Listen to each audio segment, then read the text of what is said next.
Hey guys, welcome back to my channel. I'm back again with another video, but this time we are doing Halloween inspired nails. So if you want to see how I created this set, just stay tuned.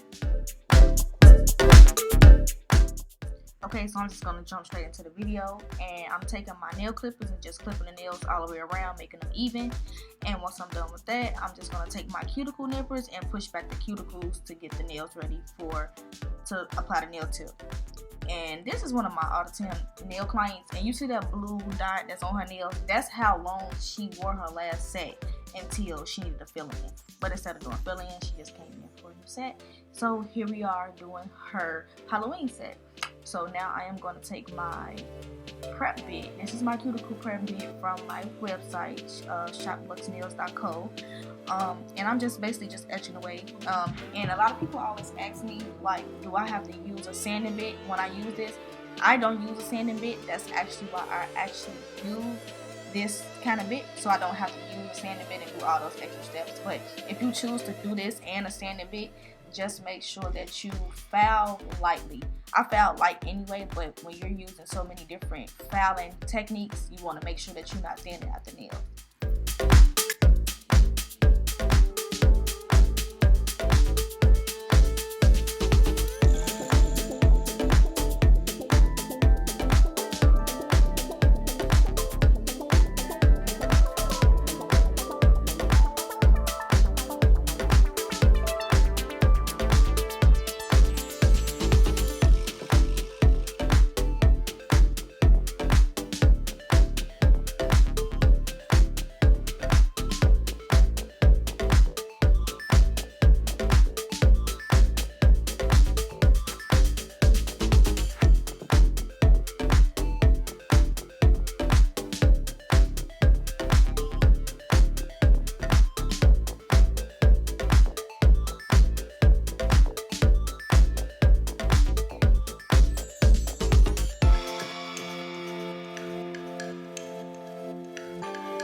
Okay, so now I'm just taking my cuticle nippers and I'm just clipping away the cuticles. And I know I made this video go fast, and I had to speed it up because if I didn't, this video would have been a very long video.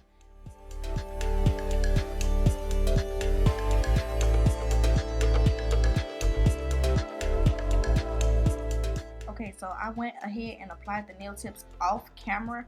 I did that because these are nail tips that I'm trying out from my vendor. I think this was my second set or third set actually using these, and I just like had not a hard time, but I had to figure out how to get the nails to stick, you know, on my first try. But everything else, we were just gonna go through it together. So I'm just basically just cutting it to her liking. She wanted them long, but not too long. But I feel like these is longer than what she used to get anyway. So we just go long or go home, really, for me.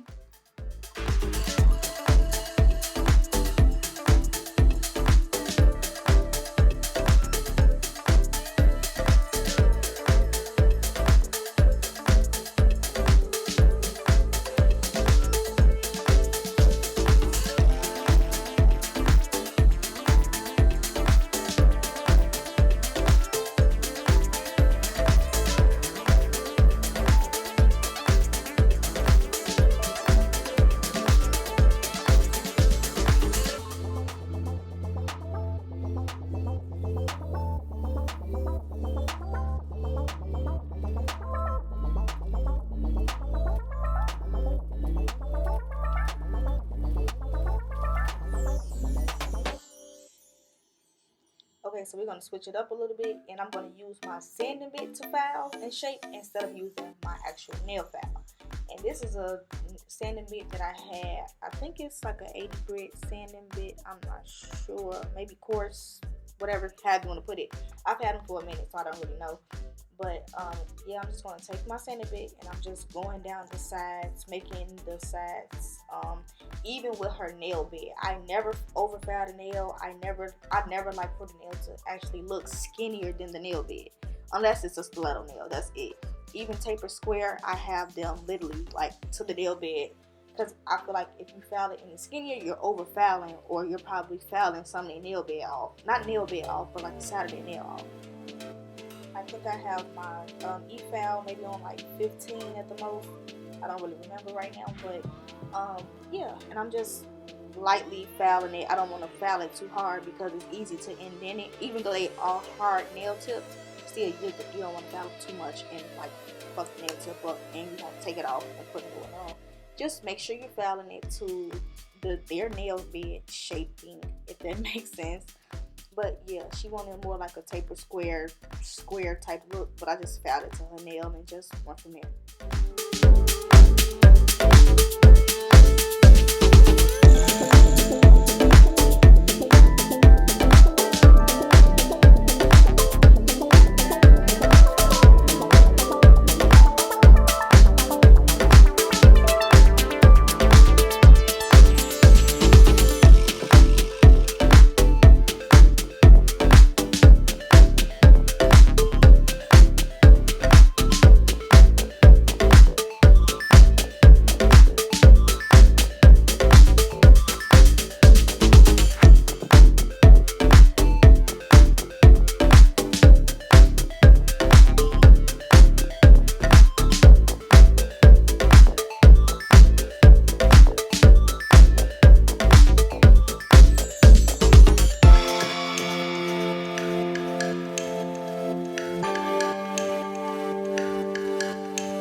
Nail file just from Untitled Top Coat, and I'm just going back in and reshaping and blending a little bit more because it kind of had like dents and little knicks-knacks here and there from me using a sanding bit, and I just want to make sure that everything is perfect, just because when I put the acrylic on, I don't want to have to do too much shaping or fix or uppering to the nails because I should have did that with the prep already.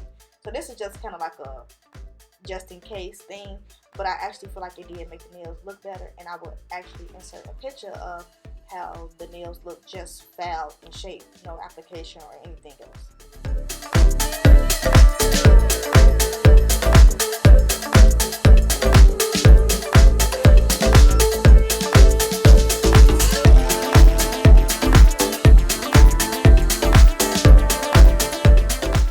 So now I'm taking my No Lift Nail Primer. If you've been watching me, you know that I swear by this, I live by this. I've been using this since 2012.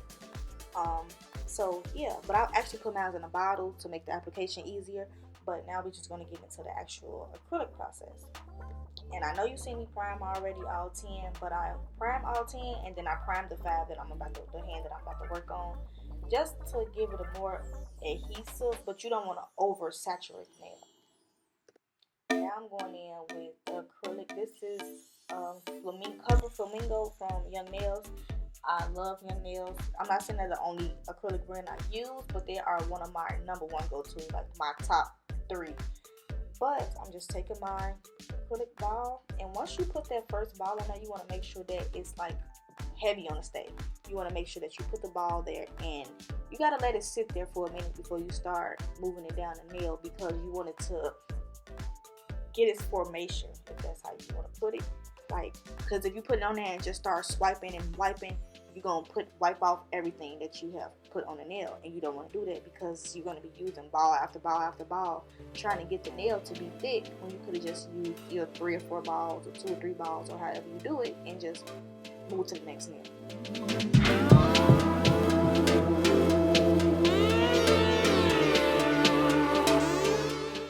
Now with your cuticle bead, whether it's your last bead or not, but whenever you're putting acrylic in the cuticle, it may look like I'm putting this acrylic on the cuticle, but I'm actually not. I put it there as a ball, and I actually pressed into the acrylic and made it spread out into the cuticle, because you don't want to overflow your cuticle.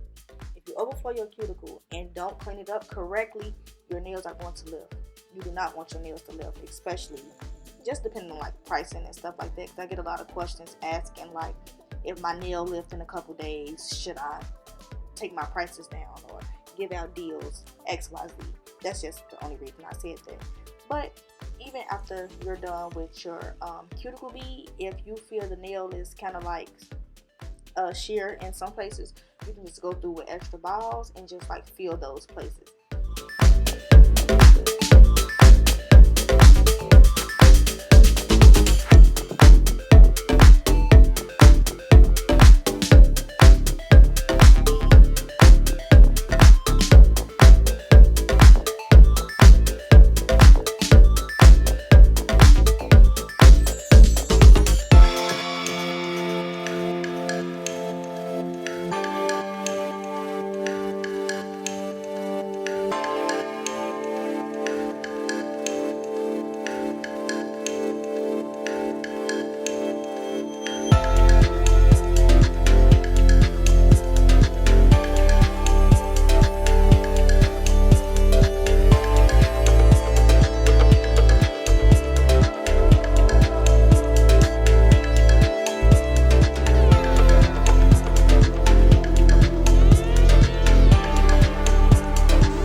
nail file and I'm going back in and I'm reshaping the nail.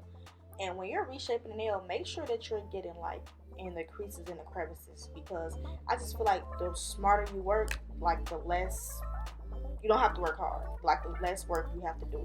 You still gotta do the work, but you get what I'm saying. Like, it's just smarter to do it now with this file while you have more control than to do it with your E file and trying to file under close to the skin, you know, all that. It get hot, etc.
From shopluxnails.co, and I'm just here breaking the acrylic from the cuticle to prevent the lifting, like I was just speaking on. But it's like, I wouldn't prefer you to use these type of bits unless you're like kind of advanced, because these will cut you. This one I had used it, kind of dulled it down a little bit just so that I wouldn't cut, especially not on a video. But I never really cut, never really had that issue. But this is just for, you know, tutorial purposes.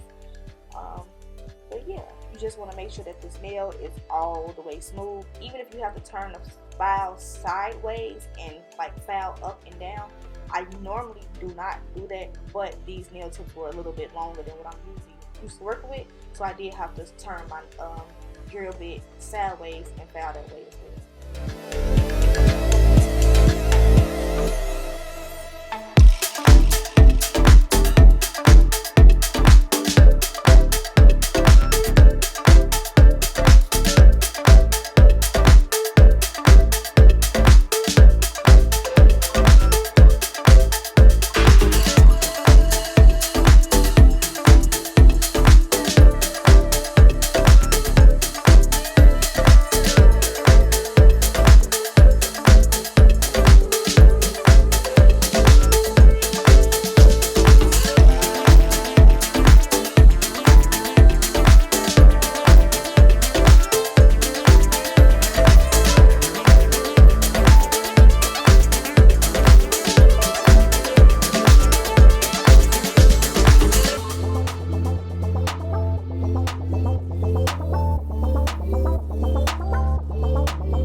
got the acrylic with the smoothing bit, yes, I do take my 80/80 file again and I go back in and reshape, just because I like my shape really crisp. And a lot of people always ask me, like, how do I get my shape so precise? I foul a lot. Like, I really foul a lot. But once I do that, I just start buffing it, and then once I'm done buffing, I just do my back foul to make sure that everything is even, and then we go from there.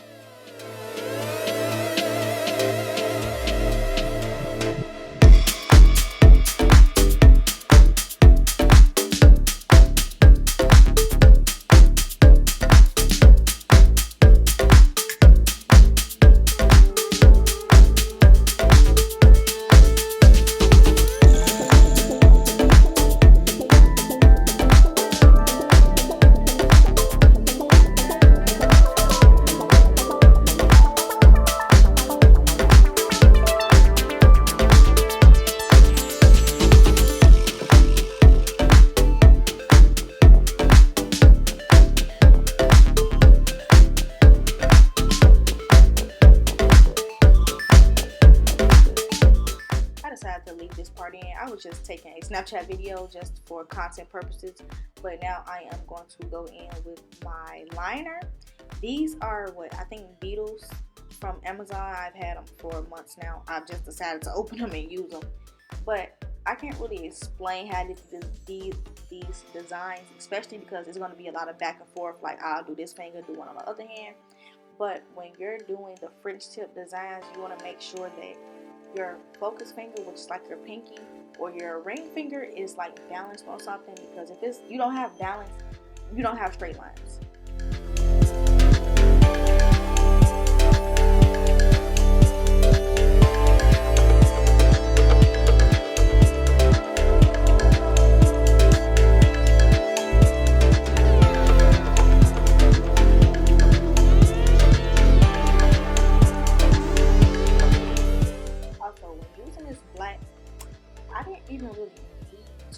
As long as you put the first coat on thick enough. But the only trick to it is if you apply gel polish too thick, it take a long time to dry, or sometimes it don't even dry, and you get like the ripple effect.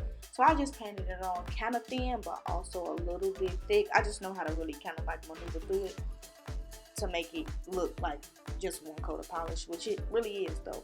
But once I'm done with that, any gel polish you use, anything you do with gel, make sure that you take a cleanup brush and go around it. I don't care if whatever it is, make sure you clean it up, even if it looks clean, because gel kind of slides. But now I am taking, this is like a scrub brush that I actually use, like have people like wash their hands with afterwards.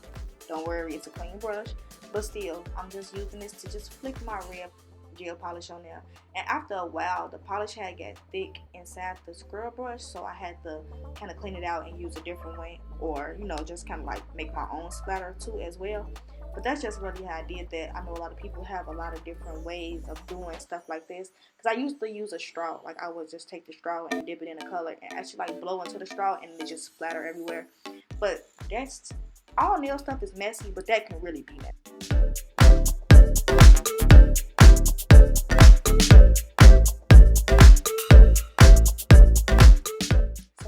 Taking a spider gel, whatever you want to call it. I honestly don't remember where I got this from, but I like the little concept of it, or the idea of it. And I was just making I had actually had the little mummy design in my head, but when I got on the nail, I started just doing something different. I don't know, it just came out how I did. It was still cute, but this gel can actually get a lot messy too as well, and I kind of figured that out because I was not scared to touch it, but I just didn't want it to touch me because it was just so gooey, just so sticky. Like, I could understand literally why it has the name Spidey Gel.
write like the word boo on it, but if you look at it, it looks shiny already because I actually went ahead and top coated the black.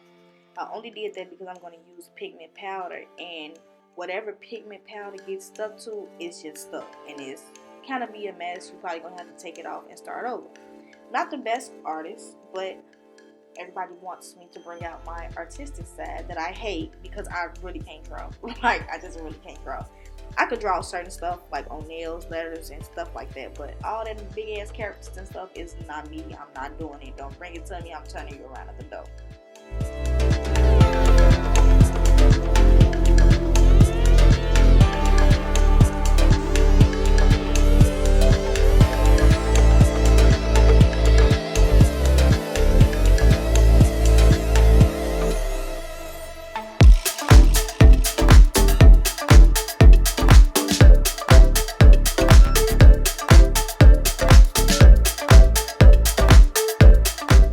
So now that I am actually applying the pigment powder, I'm going to show you exactly what I'm talking about. So now that I put the dark orange, I'm going back in with the light orange to give it like the ombre effect. So it just won't be boring and giving it just, because there's a lot of different stuff going on here. We got black, white, red, orange, you know, just being artistic, if you want to say that. It looks like I'm top coating this nail, but I'm actually not. That is the bloom gel that I decided to use on here, which actually made this look like really kind of Halloween to me because, you know, black and orange and Halloween. But whatever. This was, I think, my first time using it, and I actually kind of liked it.